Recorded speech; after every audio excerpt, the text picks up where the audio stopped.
Aprende de finanzas personales, negocios, emprendimiento, inteligencia social y emocional.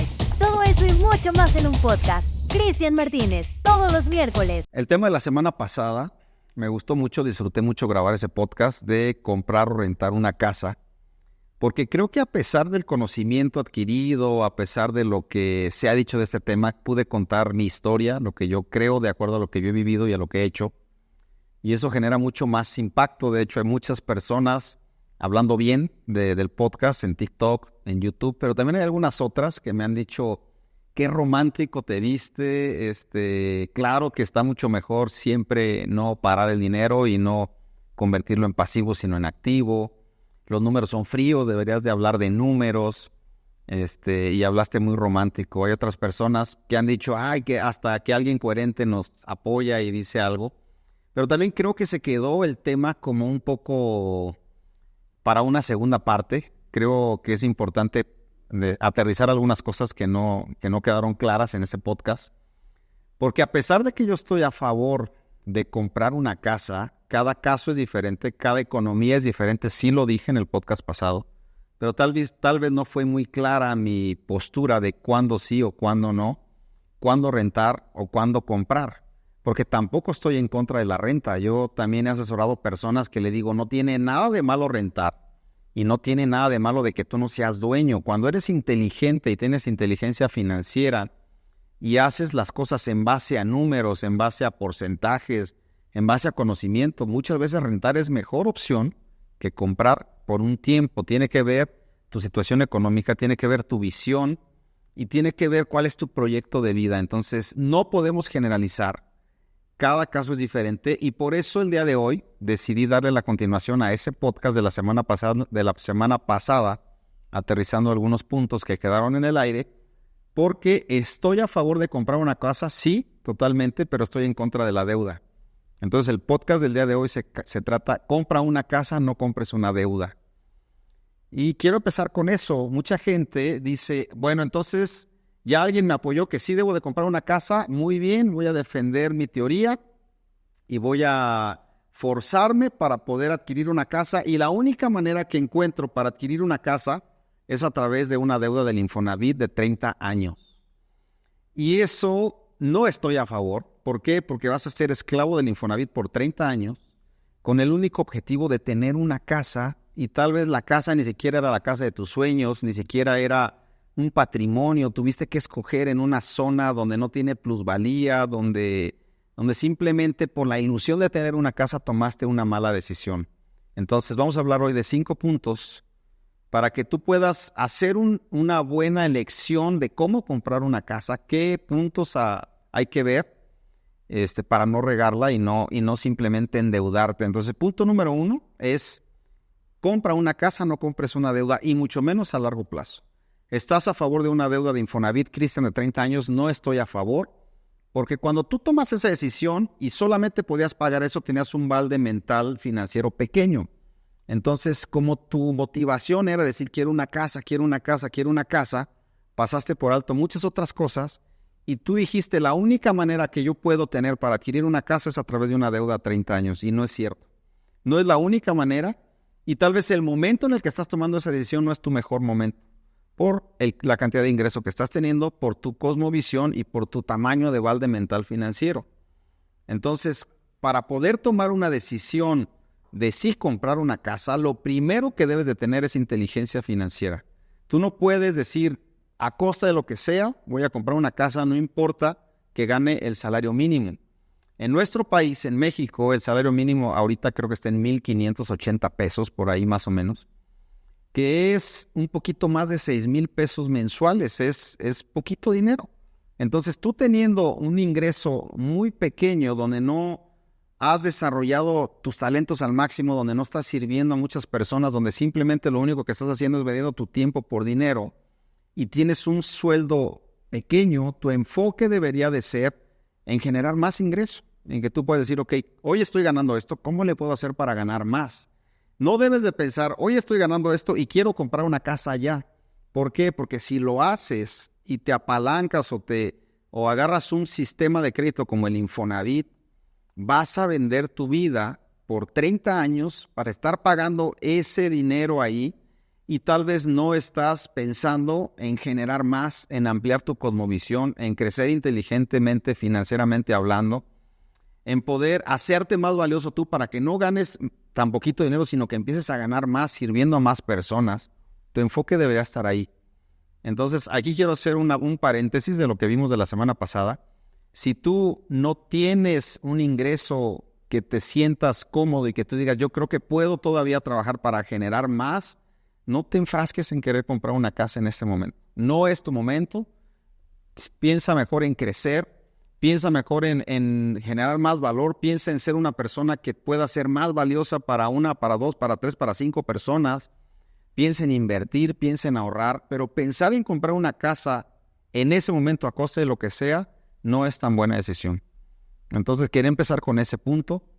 Porque hay mucha gente que me ha dicho, gracias por defendernos. Yo siempre pensé que lo que mi papá me dijo de comprar una casa era lo mejor. Y ahora tengo una persona que me respalda con eso. No dije eso.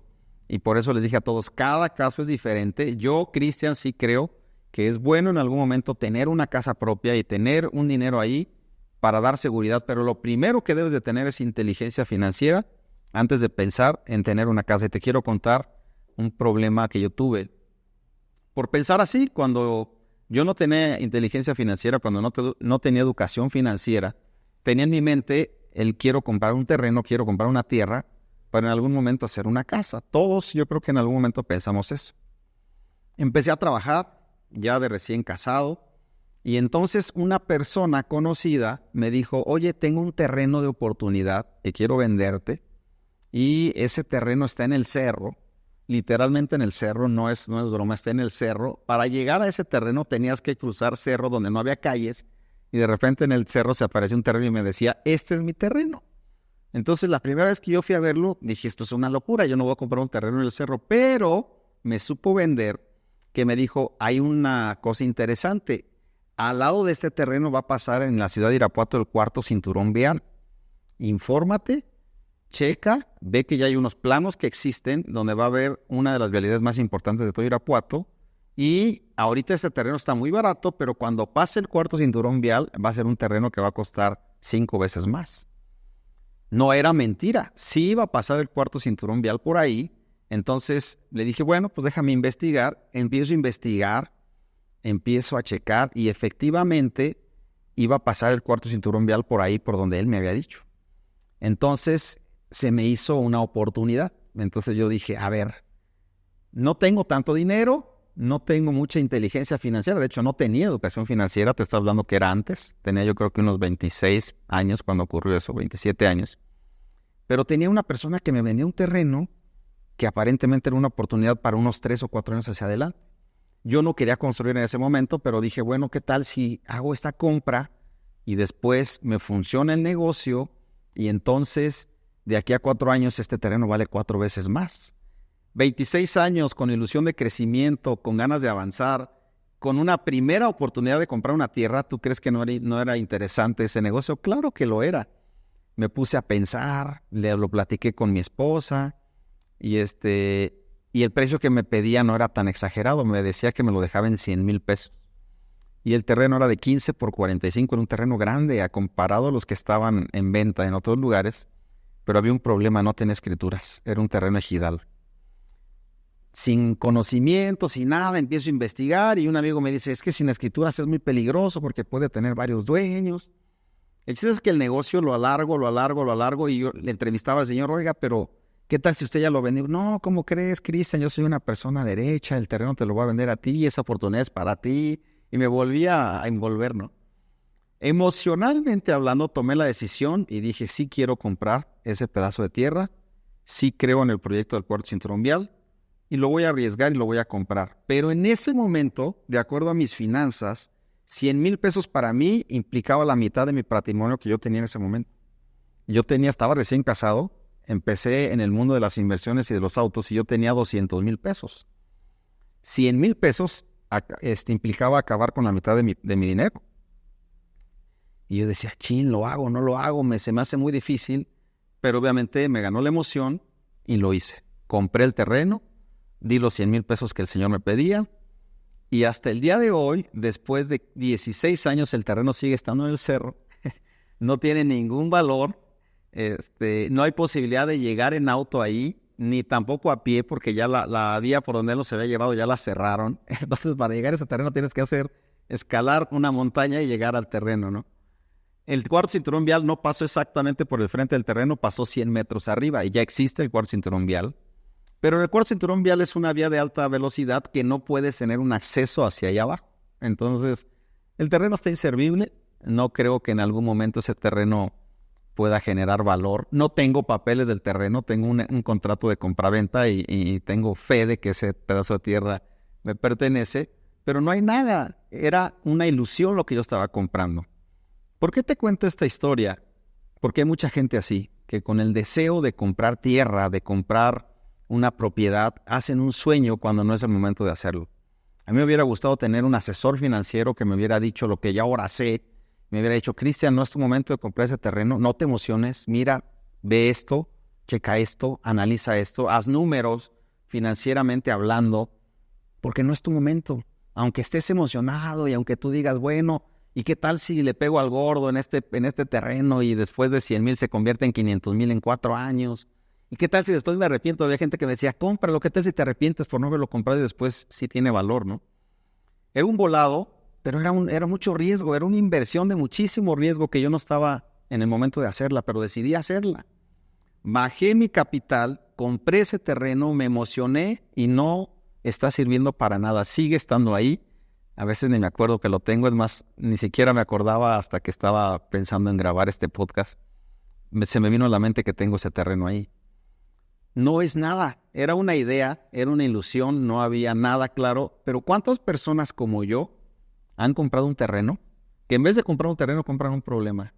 Que en vez de adquirir realmente una tierra y esforzarse y todo, después están metidos en un problema porque no tienen escrituras, porque era ejidal, porque no estaba su nombre. Y tienen un problema que les da dolor de cabeza por querer hacer algo simplemente respaldando la teoría o la idea de tus padres, de tus abuelos, de comprar tierra. Es una buena decisión. No siempre es así. Cada etapa, cada momento, cada persona debe de analizar lo que va a hacer y todo se analiza en base a números. Si los números te dan, hazlo. Si los números no te dan, concéntrate en crecer. No te concentres en querer tener tierra en el momento que no es tu tiempo para poder tener tierra. Ya llegará un momento donde vas a poder tener tierra porque los mejores negocios se hacen de contado. Cuando tú tienes el dinero de contado, lo has ahorrado, lo has acumulado y tienes para pagar, es cuando puedes hacer los mejores negocios. Cuando tú ofreces a un cliente y le dices, yo te compro tu terreno y tengo de contado para pagarte, lo que crees que pasa. Puedes conseguir descuento. Puedes decirle, tú quieres esto, pero yo te puedo ofrecer esto, pero te los pago hoy. Pero ya checaste que todo está legal, que no hay ningún problema. Ese dinero lo tienes destinado para ese proyecto. Adelante, hazlo y entonces vas creciendo y vas avanzando. Pero el querer comprar algo cuando no tienes el dinero, cuando solo tienes la ilusión de construirlo para futuro, es un gran error. Compras una deuda en vez de comprar un terreno, una casa. Eso es muy peligroso porque estás comprando una ilusión, no estás comprando nada. Si dejas de pagar un tiempo, te vas a dar cuenta quién era el verdadero dueño de ahí. Entonces, si tienes una casa y dejas de pagar, el Infonavit va a decir, regrésame a mi casa. No era tuya, tú la usabas, pero todavía no la liquidas. Entonces, no nos engañemos a nosotros mismos tomando decisiones a destiempo cuando no es el momento de hacerlo, aun sea para adquirir una casa que tú crees que es un patrimonio y que es una gran decisión. Consejo número 2, no tomes una deuda donde el pago de la mensualidad sea mayor al 25% de tus ingresos. Lo explico más a detalle. ¿Qué significa eso? Si tú tomas una deuda y tú ya lograste tener acumulado el enganche que te piden, que casi siempre es del 10%, 15%, 20%, y tú dices, voy a adquirir esa deuda porque es mi casa y va a ser mi patrimonio y mi familia y no sé qué, ok. Ya analizaste tu crecimiento, tu inteligencia financiera y tú crees que estás tomando una buena decisión, está bien, dale para adelante, pero que el pago de la mensualidad no sea mayor al 25% de tus ingresos. Si tú vas a pagar 10,000 pesos de mensualidad, no puedes ganar menos de 40,000 pesos. Si tú vas a pagar 10,000 de mensualidad y ganas 20, estás tomando una decisión incorrecta porque estás yéndote al 50% de tus ingresos. Si tú vas a tomar una deuda y tú ganas menos, vas a tener problemas en algún momento y se te va a hacer un pago difícil. Ese pago, según los expertos de finanzas, no debe de superar el 25% de tus ingresos. De hecho, cuando hacen un estudio a una persona para ver si le prestan, usan esa metodología. Esa persona debe de ganar 4 veces lo que va a pagar, como mínimo para que el crédito sea autorizado. Pero hay veces que gente falsa información para que el crédito sea hecho. Que gente dice, bueno, pues tú diles, ocultamos el de mi esposa y todo, porque sí estamos emocionados y sí queremos comprar. Pero aunque está altito el pago, pues bueno, nos vamos a esforzar y vamos a tener fe en Dios en que nos ven mejor. ¿Has escuchado eso? Vamos a tomar la deuda hoy y vamos a confiar en Dios en que nos va a ir bien mañana. Ese es un grave error, porque eso no es tener fe, eso es salirte de tu realidad, eso es salirte de tus posibilidades, porque tú ya estás adquiriendo un compromiso, vendiéndote para poder pagar algo que tal vez no tenías la capacidad de pagar. Yo me dedico al mundo de los autos y conozco personas que cuando un crédito sale rechazado por un banco por falta de capacidad de pago, falsean la información para que otro banco diga si tiene la capacidad de pago y entonces se le autoriza el crédito cuando no tenía la capacidad de pago.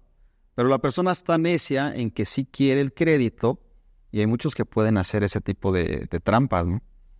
Está incorrecto totalmente porque la institución bancaria le negó el crédito porque sabe que no tiene la capacidad de pago. De hecho, hasta dice crédito denegado por falta de capacidad de pago. Pero la gente dice, ay, haz algo, ayúdame, invéntate algo, no sé, para que puedan darme el crédito porque sí quiero tener ese auto, ¿no? Sí quiero tener esa casa. Yo creo que es inteligente saber cuándo es tu momento y cuándo no es tu momento. Entonces, no siempre, hay tiempos diferentes, hay tiempo para cada cosa. Hay tiempo para casarse, hay tiempo para construir, hay tiempo para invertir, hay tiempo para ahorrar, hay tiempo para no gastar. Entonces tú tienes que saber bien el tiempo en el que estás, la capacidad que tienes y el saber que sí, estamos esperando que nos vaya mejor, esta frase es real, lo mejor está por venir, pero cuando tomas decisiones correctas, cuando estás enfocado en crecer, cuando estás enfocado en mejorar, en servir a otros, en ayudar, ahí está lo mejor por venir. Pero si tú te metes en deudas, si te sales de tus posibilidades, si tienes una vida de engaño financiera, donde estás viviendo por arriba de lo que realmente deberías de tener, no te va a ir bien, vas a cosechar todo lo que sembraste. Entonces, no te metas en un problema de deuda de casa, en algún pago mayor al 25% de tus ingresos, por favor, no hagas eso. Consejo número 3, busca dar pasos sólidos en tu crecimiento financiero y en tu crecimiento económico. ¿Qué quiero decir con esto? Empieza a ahorrar y a crecer de acuerdo a tus posibilidades. Todos vemos a nuestro alrededor gente que le va mejor que nosotros. Todos, absolutamente todos. Siempre hay alguien que gana más dinero que tú. Siempre hay alguien que puede comprar algo más que tú. Y entonces, a veces, por querer aparentar que nosotros también podemos, tomamos decisiones incorrectas. Ve creciendo sólidamente de acuerdo a tu capacidad financiera. Yo no tenía educación financiera cuando me casé, pero este principio sí lo tenía. Mi papá me dijo, cuando tú te cases, no quieras aparentar nada. Vive de acuerdo a tus posibilidades y ve creciendo de acuerdo a tu capacidad. Cuando yo hice mi boda y organicé mi boda, empecé a ver salones. Entonces yo dije, a ver, este salón está muy bonito, vamos a casarnos ahí. Entonces íbamos al salón y nos decían, aquí vendemos solo el paquete con todo y banquete, comida, mobiliario, todo, y cobramos por persona. Entonces el cobro es de tanto dinero. Y yo hacía mis cuentas y yo decía, está exagerado, no puedo pagar eso. Quiero estar ahí, claro. Me veía casándome ahí, viniendo mi esposa de blanco, claro que sí, pero no podía pagarlo. Entonces decir por hombría o por quererme creer que sí podía, sí vamos a aventarnos ahí, era un error. Yo hablé con mi novia y le dije, que ahorita es mi esposa, mira, vamos a irnos moderados, vamos a hacer las cosas bien, no hay que querer algo más allá de lo que podemos. Yo puedo hacer una boda de 100,000 pesos, me considero capaz de hacer eso. Más de ahí siento que me voy a estar incómodo. ¿Crees que nos podamos acomodar a una boda de 100,000 pesos? Y ella me dijo, claro, vamos a hacerlo así. Entonces buscamos un lugar más modesto, no era el mejor lugar de Irapuato, pero para nosotros se nos hacía bien. Estaba cómodo, tenía cosas que queríamos, un jardín, que hubiera varios escenarios. Entonces tenía cosas que habíamos querido, ¿no? Y se nos acomodaba el presupuesto. Rentamos ese lugar nos casamos. Después nos fuimos a rentar. Y lo mismo pasó cuando decidimos la primera casa de rentar. Había rentas de 5,000, de 7,000, de 10,000. Y obviamente entre más cara es la renta, más bonito es. Pero le dije, mira, vamos ahorita a estar muy austeros 1 año, 2, mientras nos acomodamos, vamos a crecer y vamos a irnos más despacio. Y ella me dijo, claro, vamos a hacerlo así. Nos fuimos a esa casa que platiqué el podcast pasado, donde pagamos una renta muy cómoda, muy abajo, a como estaban normalmente las rentas, y la casa estaba muy cómoda. No era la mejor colonia, claro que no. No era la mejor casa, claro que no, pero yo quería no verme presionado a la hora de estar pagando mes a mes la renta y quería estar tranquilo y estar construyendo crecimiento. Tomar ese tipo de decisiones pueden ser fundamentales y cruciales para un crecimiento futuro financiero hacia adelante. Ahora, después de 16 años, yo me doy cuenta que esas decisiones marcaron el rumbo financiero de nuestra vida, porque nosotros estábamos sobrados mes a mes. No estábamos tronándonos los dedos diciendo, tenemos que pagar la renta, hay que pagar esto. Estábamos tranquilos, lo estábamos generando y nos quedaba un excedente. Generábamos al mes y nos quedaba un excedente. Entonces empezamos a avanzar poco a poco, estando tranquilos. Veíamos amigos que se casaban y se iban a la mejor colonia de Irapuato. Claro que sentíamos, sí, híjole, nosotros estamos aquí y estos están allá. Pero después de un tiempo, empezamos a crecer y ahora las cosas son diferentes. Entonces, por favor, no tomes decisiones apresuradas, no te salgas de tu capacidad mental y sé, ¿qué palabra usar? Prudente, coherente, humilde, para no querer estar en un lugar donde no te corresponde estar. Sé muy consciente y sí haz un proyecto de crecimiento, pero mejor que siempre tengas dinero para poder solventar alguna situación, a que estés todos los días al día, al límite de tu capacidad y cuando viene un problema no tengas cómo responder. Consejo número 4. Solo crecerás hasta donde crezca tu nivel de liderazgo. Esta es la ley del tope de John Maxwell. ¿Y por qué puse esto aquí? Porque cuando tú estás recién empezando en la parte financiera, no estás en tu mejor capacidad financiera. Todavía viene crecimiento, todavía viene avance. Pero concéntrate en crecer tú como persona, no en querer crecer de manera externa, en tener un auto nuevo, una casa muy bonita, ropa de marca. Concéntrate en crecer tú, y si tú creces y tú eres una persona que te conviertes en una persona de mucho valor, el dinero va a empezar a llegar. Pero no te enfoques en el dinero ni te enfoques en resolver ese problema de la casa cuando vas empezando. Date un tiempo, ponte metas financieras, ve avanzando, pero enfócate en crecer tú, tu nivel de liderazgo, tu nivel de persona, porque eso va a ser tu nivel de crecimiento hacia adelante. Es importante una meta de una casa, claro, ya lo dije el podcast pasado, es muy importante, pero hay momento para todo.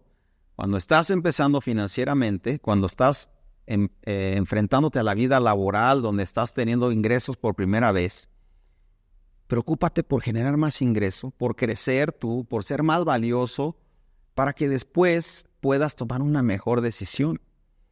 La decisión que estás tomando el día de hoy, sea la que sea, la estás tomando de acuerdo a tus creencias, de acuerdo a tu nivel, de acuerdo a tu capacidad. Pero si puedes ver hacia el futuro y decir, ok, yo estoy el día de hoy aquí, pero quiero estar allá y voy a crecer para estar allá, enfócate en ti, enfócate en tu crecimiento, no te enfoques en querer comprar una casa. Cuando tienes un pequeño ingreso donde realmente no es todavía un ingreso con el que te sientas cómodo, con el que puedas hacer un mejor estilo de vida, tener un mejor nivel de vida, concéntrate en crecer. Y si haces eso, va a llegar el momento en que tomes la decisión de comprar un terreno o de comprar una casa o de hacer un plan para que puedas tener tu propia casa. Y consejo número 5, busca acumular dinero para que puedas pagar de contado. Este es el mejor consejo que puedo dar a la hora de comprar una casa o de querer hacer una inversión en un bien raíz. Dice mi mentor Arnoldo de la Rocha, los lujos se pagan de contado, si no, no son lujos. Y estoy de acuerdo con eso. El comprar una tierra, el comprar una casa, no hay nada mejor que tener el dinero líquido para poderlo comprar, porque entonces sí vas a poder darte el lujo de escoger cuál es la mejor opción para ti. Pero acumular dinero es un proceso largo, porque si hay gente que está viendo este podcast y dice, Cristian, yo gano 2,500 a la semana, ¿cuándo crees que voy a acumular 200,000 pesos? Eso no está en mi alcance. Bueno, si solo piensas en el ingreso a través de tu tiempo, sí está muy largo el tiempo. Pero cuando vas acumulando dinero, yo en mis cursos de finanzas siempre enseño que después de un tiempo, un año de acumulación, pongas ese dinero a inversión. Y ahí ya tienes dos ingresos. El dinero que tu ingreso te da, aunque sea pequeña cantidad, y el dinero que tu trabajo te sigue dando. Entonces, cuando tú empiezas a generar dinero por tu inversión y te das cuenta que ese dinero sabe mucho mejor que el dinero que generas por tu tiempo, empiezas a entender el mundo de las inversiones, aun sea algo súper pequeño y súper sencillo. No hay inversión mala si no hay personas que no saben de inversiones. Entonces, cuando tú acumulas una cantidad, te disciplinas, ahorras, vives por abajo de tus posibilidades y logras acumular un dinero que ha sido a través de tu esfuerzo, de tu trabajo, no es para que te lo gastes, es para que lo inviertas. Y es para que ese dinero empiece a crecer poco a poco de una manera activa. ¿Qué significa eso? Que tú lo trabajes, que tú lo pongas en inversión y de una manera tranquila donde no quieras hacerte millonario en la primera inversión. Ve haciendo inversiones pequeñas, sólidas, donde tú sepas que ese dinero va a crecer. Aprende de inversiones, aprende a hacerlo crecer. Pero después te vas a dar cuenta, si eres disciplinado y no incrementas tu nivel de vida, en que vas a poder acumular una cantidad como para comprarte un terreno. Y no hay nada más emocionante, no hay nada mejor que tener el dinero líquido para hacer un negocio de un bien raíz y lo puedas hacer de contado. No existe mejor sensación que esa. Cuando tú puedes ver un terreno que querías o un lugar y tú dices, ya logré acumular este dinero a través de la disciplina del ahorro, del trabajo duro, de sudar, de no despilfarrar, de privarme de vacaciones, de privarme de ir al cine, de ir a un restaurante, y ya puedo entonces lograr esa meta. Eso te genera un desbloqueo mental. Entonces tú haces un negocio con una persona y tú le dices, quiero comprar esto y tengo el dinero de contado para hacerlo. Siempre cuando es un negocio de una cantidad interesante y tú le dices al cliente o al prospecto, lo tengo de contado, siempre puedes negociar el precio, siempre, esa es una ley. Si tú llegas a una agencia, si tú llegas a un lugar y tú le dices, quiero comprar esto y ya vi que cuesta $1,000,000, me interesa comprarlo. Siempre el vendedor te va a decir, ¿lo quieres a crédito o de contado? Y cuando tú le dices, lo quiero de contado y lo tengo para pagarlo hoy, se pone a temblar. Y dice, ay caray, ¿lo tienes hoy? Sí, aquí lo tengo guardado en mi casa, en el banco, donde sea que esté, pero quiero negociar el precio porque lo quiero pagar hoy, me interesa. Ya lo analicé, ya lo estudié y sí soy el cliente que tú estás buscando.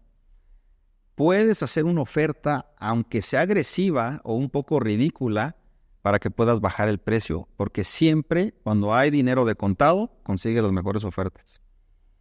Y no tengas miedo de ofrecer. Si tú estás negociando un terreno que vale $1,000,000, vete abajo diciéndole, yo hago una propuesta por comprarlo hoy por 800. Y tal vez alguien te diga, no seas así, es un descuento del 20%, es exagerado lo que estás pidiendo. No tengas miedo de hacerlo, tú tienes la capacidad de pagarlo, 1. 2, estás en una negociación y el que tiene la respuesta es el cliente final. Entonces, los mejores descuentos siempre se consiguen cuando hay dinero de contado para pagar. Acumula dinero, ahorra dinero, disciplínate no gastar y cuando tengas para comprar de contado es el momento de hacerlo. Y cuando ese dinero no esté destinado para otro proyecto, sino para eso. Ahora, hay algo interesante aquí. Puede ser que tú tenías 20,000 y en esos 20,000 los empezaste a generar y logras tener 200,000, que es lo que vale lo que tú quieres comprar. Es interesante decidir sacar el dinero de inversión y ahora pararlo ahí, porque ya entendiste cómo hacer 20 y convertirlos en 200. Entonces, haz una estrategia también para que sepas y no pierdas todo el dinero que tenías y que ya aprendiste a generar crecimiento para que lo tires ahí en un pasivo y entonces ya no tengas más. ¿Qué sugiero yo? Que sigas avanzando y ese camino que ya recorriste no lo frenes. Síguelo haciendo. Ya entendiste cómo empezar a generar dinero con tu dinero. Sigue caminando por ahí. He visto gente también que de repente se frena por una decisión emocional de comprar algo y el dinero que ya tenía en capital, que construyeron en capital, lo deciden tirar y convertir en pasivo. ¿Cuál es la diferencia aquí? La mentalidad. Por eso hay muchos asesores que dicen, no pares dinero. Si ya entendiste cómo hacerlo crecer, hazlo crecer hasta que puedas seguirlo haciendo crecer, ¿no? Entonces, ¿cuál es la mejor decisión? ¿Hacerlo crecer y después, pum, tirarlo todo a un pasivo? ¿O hacerlo crecer, tomar una parte y seguir haciendo crecer otra parte? Yo creo que eso es más inteligente. Pero bueno, cada decisión es diferente, cada proyecto es diferente, cada proyecto de vida, cada plan, cada decisión financiera se tiene que tomar de manera diferente de acuerdo al tiempo, de acuerdo a la edad y de acuerdo a la cosmovisión de cada persona. Crece, sé inteligente, amplía tu cosmovisión, amplía tu balde mental financiero, que ya lo vimos en un podcast. Quita las emociones, haz un plan, asesórate con otras personas que ya tienen el resultado que tú quieres tener. Alguien que ya tiene un terreno, una casa, cómo lo compró, cómo le hizo, para que entonces puedas tener una gran decisión en este tema y cuando decidas comprar, estés feliz, estés pleno, estés disfrutando esa meta alcanzada, estés disfrutando saber que vas a construir ahí un sueño, una idea, un proyecto, porque era parte de tu proyecto de vida. Pero si no, no te aceleres. Rentar por 15 años no está mal. Rentar por un tiempo para poder crecer financieramente no está mal. Ya hablaremos un podcast específicamente hablando sobre la renta. Quiero dar algunos números. Quiero enseñar que las bienes raíces siempre, el costo del bien raíz es en base al costo de la renta. Cómo tomar una decisión a la hora de comprar. Lo vamos a ver más adelante para no alargar Pero creo que estos puntos sería importante tratarlos porque se quedaron en el aire en el podcast pasado. Y había gente que dijo, ya alguien sostuvo mi idea de que tengo que comprar mañana, voy a ir a comprar. No. Busca el tiempo correcto, busca crecer financieramente, busca no tener deuda. No compres deuda, compra real. Y para hacer eso, muchas veces se tiene que pagar de contado. Haz un plan, pregúntale a un asesor financiero, busca un asesor y dile, oye, esta es mi realidad económica, ¿cómo le puedo hacer para crecer? Pero concéntrate en crecer antes de conseguir una deuda. Quiero cerrar con eso. Bueno, nos vemos la siguiente semana. Vienen podcasts interesantes. Vamos a seguir generando valor. Creo que este podcast y el anterior fue algo un poco diferente a lo que estábamos acostumbrados. La gente le gustó. Creo que fue algo que generó valor. Y vamos a tratar de buscar qué es lo que la gente realmente necesita escuchar para generarles valor a ellos, para que ellos puedan tomar mejores decisiones y yo pueda ser un canal, una herramienta para ayudarles en su futuro financiero. Nos vemos para la próxima, que estén muy bien, saludos a todos. Gracias por acompañarnos un capítulo más. No olvides compartir este podcast y búscanos en nuestras redes sociales como Cristian Martínez Finanzas.